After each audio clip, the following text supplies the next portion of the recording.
Olha, a gente tava comentando aqui fora do ar, né? Nesse momento em que estamos, tudo precisamos conversar. Precisamos conversar muito. Precisaríamos de um programa de 5 horas pra gente conseguir Talvez uns esclarecer. 5 anos, né?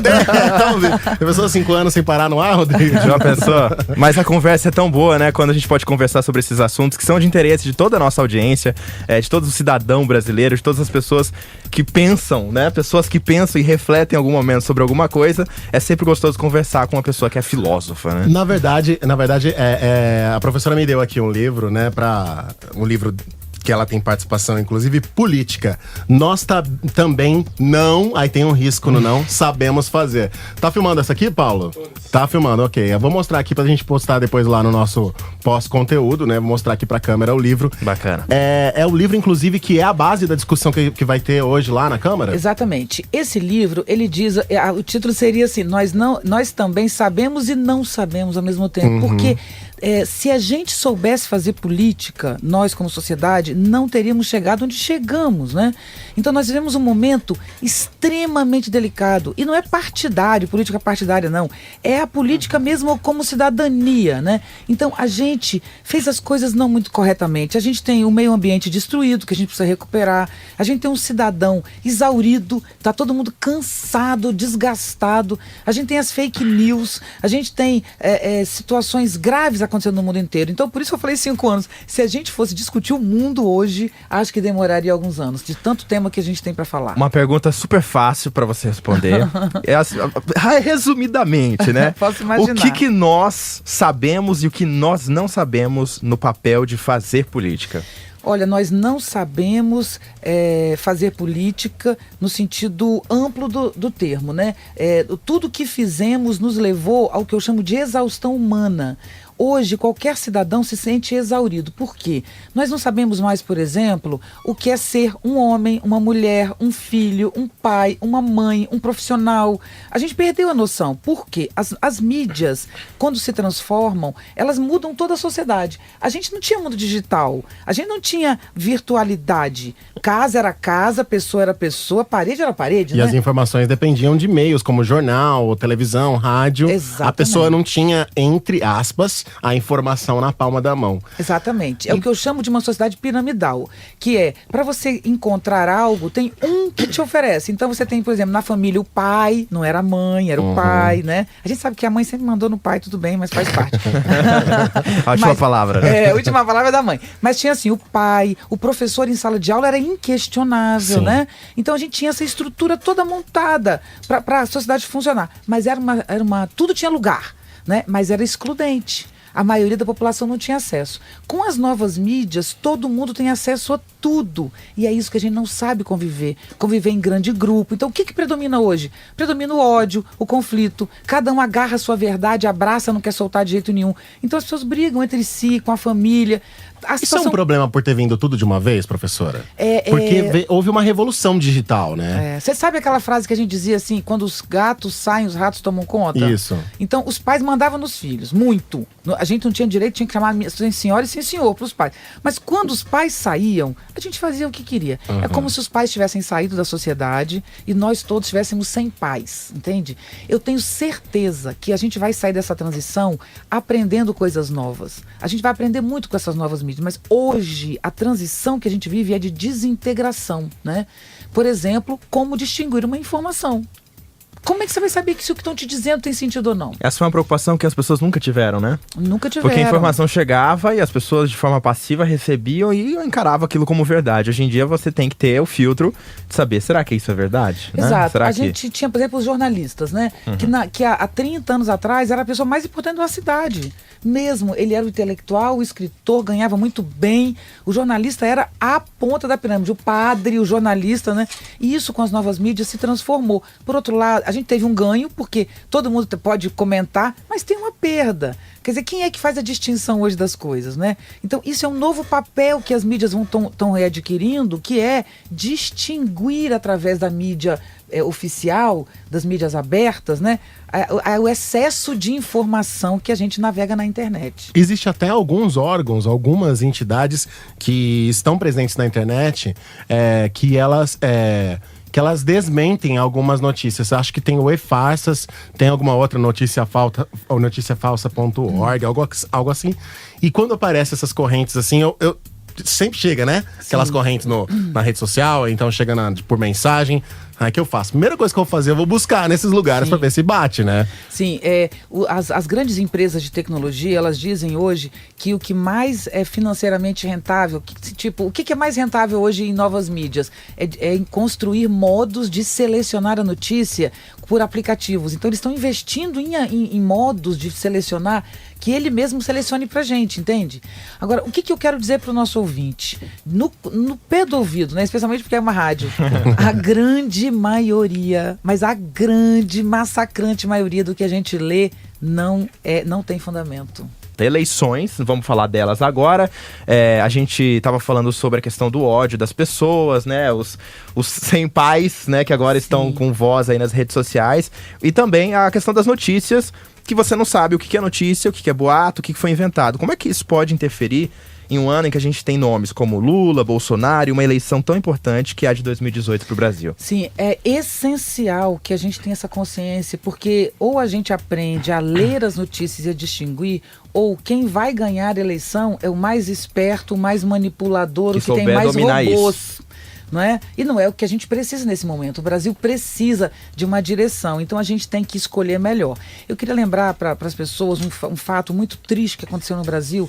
Há um tempo atrás, acho que uns 4 anos, uma senhora foi assassinada a pauladas na frente dos seus filhos porque compartilharam na rede social que ela era sequestradora de crianças. Eu lembro disso. Não é? Eu lembro disso. A gente passou por isso muito batido. A gente devia ter parado para discutir isso melhor. Eu lembro disso. Então, eu lembro até que aqui na rádio foi pauta de um programa que a gente tinha na hora do almoço. E era um programa que falava só de polêmica. Eu lembro que foi uma pauta num dia. É uma situação muito triste. Então, o que a gente tem que pensar na hora de compartilhar, na hora de ler, na hora de votar, é que, especialmente na hora de compartilhar uma notícia, é que se você compartilha e não confere, você pode estar matando alguém. Não só fisicamente, mas psiquicamente. Então, hoje, a internet, o compartilhamento de informação é uma arma. Assim como dirigir um carro embriagado é uma arma que mata pessoas, de compartilhar notícia mata pessoas. Então, eu estou falando desse lado duro para a gente lembrar que é a mesma coisa na eleição. A gente está elegendo pessoas que vão ficar 4 anos guiando o nosso destino, né? Como Pelo menos 4, né? Pelo menos 4. Então, como distinguir isso, né? E esse é o nosso desafio. O que eu desenvolvo nesse texto, nesse artigo, é exatamente um novo poder. As novas mídias nos deram um novo poder. Nós hoje temos poder, por exemplo, um menino de 15 anos, ele pode estudar coisas do ensino médio, da universidade e desenvolver tecnologia como a gente faz todo dia aí. Quer dizer, um menino de 15 anos ganha uma fortuna porque desenvolveu tecnologia. Criou um aplicativo, né? Startups, né? Assim como, por exemplo, uma senhora dona de casa que nunca trabalhou, começa a entrar na internet, aprender uma coisa e passa a ganhar dinheiro, sabe? Então, hoje a gente tem acesso. Você publica um livro, você pode publicar na internet, você é de uma editora. Então, tudo isso é muito positivo. Ou seja, a internet é uma moeda que positivíssima. Você pode trabalhar tanto os aspectos negativos, como você usar uma arma que pode, né, destruir um país, ou a reputação de uma pessoa, como foi o caso da Estado, né? Ou também a educação, né? Exatamente. E o que eu acho que a gente tem que aprender é que hoje, quem mais usa as novas mídias é o crime. É o ódio. Então, nós, cidadãos que queremos o melhor para a nossa cidade, temos que usar a internet. A internet é um excelente espaço, mas ela não está sendo usada corretamente. Primeiro, porque a nossa educação no Brasil e no mundo, não só no Brasil, é uma educação da repetição. Então, se você aprende na escola, repetir o que o professor está falando, que ainda é piramidal, né? O professor fala e você repete, você vai repetir o que o teu colega te mandou. Então você está sendo, ao invés de você ativamente ir na rede, buscar o que te interessa, você espera e recebe, né, o que te compartilham. E se você gosta da pessoa, você nem duvida, já manda adiante. Então é esse jogo torto que a gente tem que estar atento para desfazer. Eu não tenho dúvida que a internet pode se tornar um espaço de libertação, de diminuição de desigualdade, sabe? Mas a gente tem que estar atento.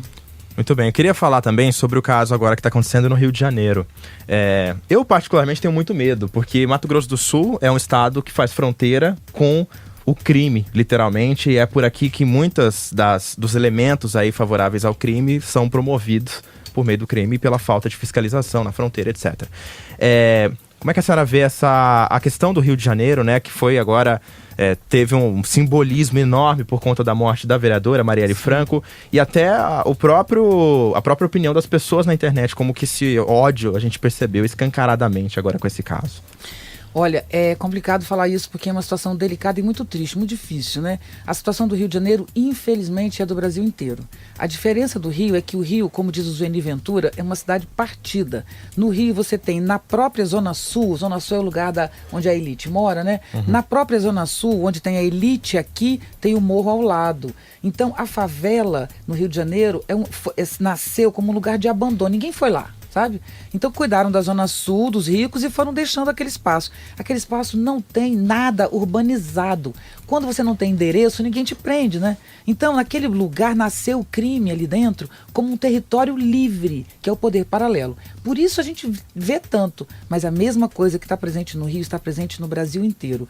Isso se chama no Brasil crime organizado. É isso que está acontecendo no Brasil. Isso é extremamente perigoso e difícil. A situação no Rio de Janeiro é bem grave.